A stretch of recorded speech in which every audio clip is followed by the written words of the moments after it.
Fala pessoal, sejam todos bem-vindos.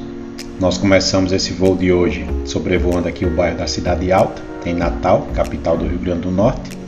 E hoje eu vou mostrar para vocês um pouco da história da Travessa Pax. Essa travessa, pessoal, ainda guarda resquícios de uma Natal de meados do século XIX, quando até então na cidade só haviam ruas de barro e antes de Natal iniciar o seu desenvolvimento urbano. Essa travessa é uma das raras vias aqui da cidade que ainda guardam o calçamento original da época colonial.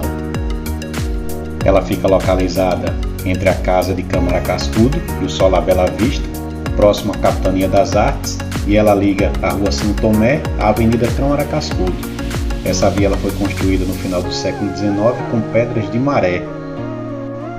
E esse tipo de calçamento, feito com arenitos ferruginosos, recebia a denominação de pé de moleque, por se parecer muito com um doce que leva o mesmo nome.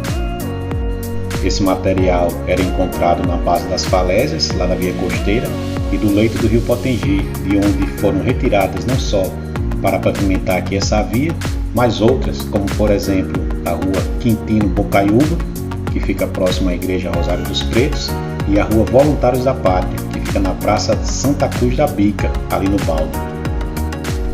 O arenito ferruginoso foi o primeiro material pétreo usado na arquitetura local aqui da nossa cidade, e por se tratar de blocos irregulares, sua aplicação ficou limitada a elementos estruturais como alicerces e fundações de igrejas e pavimentação de ruas. O processo de calçamento começou aqui em Natal no ano de 1904 e durante algum tempo esse tipo de calçamento foi adequado, mas com a chegada dos automóveis surgiu a necessidade de uma pavimentação menos irregular. E dentre as construções aqui da nossa cidade que utilizaram esse tipo de rocha, nós podemos citar a Igreja de Santo Antônio, mais conhecida como Igreja do Galo. Esse material ele foi utilizado nos adornos, na fachada e nos umbrais de portas e janelas. Com relação aos monumentos, estão a Pedra do Rosário. Esse material foi utilizado na fundação da coluna que sustenta a imagem de Nossa Senhora da Apresentação. A base do Monumento da Independência, lá na Praça 7 de Setembro, também utilizou esse material. A coluna dos Mártires, na Praça André de Albuquerque, além da base do Monumento da Praça Padre João Maria. Então, pessoal, todos esses locais que eu acabei de falar utilizaram esse material para sua construção em algum momento. E daí decorre a importância de seu tombamento pela Fundação José Augusto, no ano de 2007, como forma de preservar uma antiga técnica utilizada, sendo um registro da história aqui da nossa cidade. Essa travessa ela fica situada em pleno corredor cultural aqui da nossa cidade, em uma área tombada pelo Instituto do Patrimônio Histórico e Cultural Nacional aqui do Rio Grande do Norte, o IPAN, e tem instituições culturais aqui ao redor dela, como a Capitania das Artes e o Solar Bela Vista. Essa via, pessoal, ela é fechada para veículos por meio de estruturas de concreto, porém o acesso aos pedestres é liberado. E em maio desse ano, em homenagem ao norte-riograndense Augusto Severo, a Prefeitura do Natal apresentou um painel artístico de 74 metros de comprimento para homenagear os 120 anos da morte desse potiguar tão importante para a nossa história. O painel em grafite tem 170 metros quadrados em pintura e apresenta imagens representativas da vida e obra do criador da vanguarda mundial das invenções aéreas, que aprimorou a dirigibilidade dos balões tripulados. Augusto Severo de Albuquerque, Maranhão, foi um inventor e político brasileiro que nasceu na cidade de Macaíba, aqui no estado do Rio Grande do Norte, no dia 11 de janeiro de 1864, e ele faleceu em Paris no dia 12 de maio de 1902. E entre as grandes invenções de Augusto Severo está o dirigível Pax, que no dia 12 de maio de 1902, tendo como mecânico de bordo o francês Georges Sachet, o Pax decolou às 5h30 da manhã, saindo da estação de Vaugirard, em Paris. O dirigível elevou-se rapidamente, atingindo cerca de 400 metros de altura, porém cerca de 10 minutos depois, após o início do voo, o Pax explodiu violentamente, projetando os dois tripulantes para o solo. Augusto Severo e Sachet morreram na queda. Os restos do dirigível caíram na Avenida do Maine, em Paris, e a catástrofe do Pax teve um impacto enorme em Natália, esposa de Augusto Severo, que ela presenciou a queda do marido e desde então nunca se recuperou desse trauma.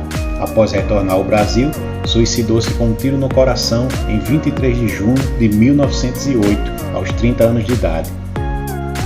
E é justamente a história de Augusto Severo que é contada aqui nesse painel, que foi idealizado pelo artista Flávio Freitas, diretor de Artes Integradas da Secretaria de Cultura de Natal. Ele retrata a casa em Macaíba, onde nasceu Augusto Severo, ele jovem, ao lado de dois de seus irmãos também ilustres aqui no estado, Pedro Velho, que foi médico, senador e governador do Rio Grande do Norte, e Amaro Barreto, que foi pianista, professor da Escola Nacional de Música no Rio de Janeiro. O painel trata de 8 cenas distintas, separadas por uma linha sinuosa. As cenas seguem em ordem cronológica, com eventos mais significativos da vida e obra do inventor aeronáutico potiguar Augusto Severo. O painel foi feito pelos artistas Fábio Freitas, Emanuel Áquila, José Augusto, Diogo Borges e Marcelo Hugo.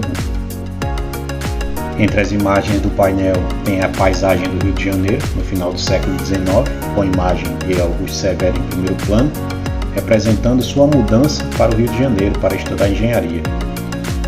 O painel também mostra a visão do trágico acidente aéreo do dirigível Pax, enquanto pairava sobre os tetos de Paris no ano de 1902, e a paisagem da Praça Augusto Severo, na Ribeira, com o então moderníssimo dirigível alemão Graf Zeppelin, de transportes continental de passageiros e cargas, em memória às duas homenagens que o comandante do Zeppelin fizeram aos grandes feitos aeronáuticos de Augusto Severo sobre a cidade do Natal nos anos de 1930 e 1933. Então é isso, pessoal. Essa foi um pouco da história da Travessa Pax e de Augusto Severo. Eu espero que vocês tenham gostado desse vídeo. Se inscrevam no canal, deixem o seu like, compartilhem esse vídeo com seus amigos, que isso é muito importante para a divulgação do nosso trabalho. E a ideia do nosso trabalho é essa, é mostrar as belezas e curiosidades aqui do meu estado, do Rio Grande do Norte.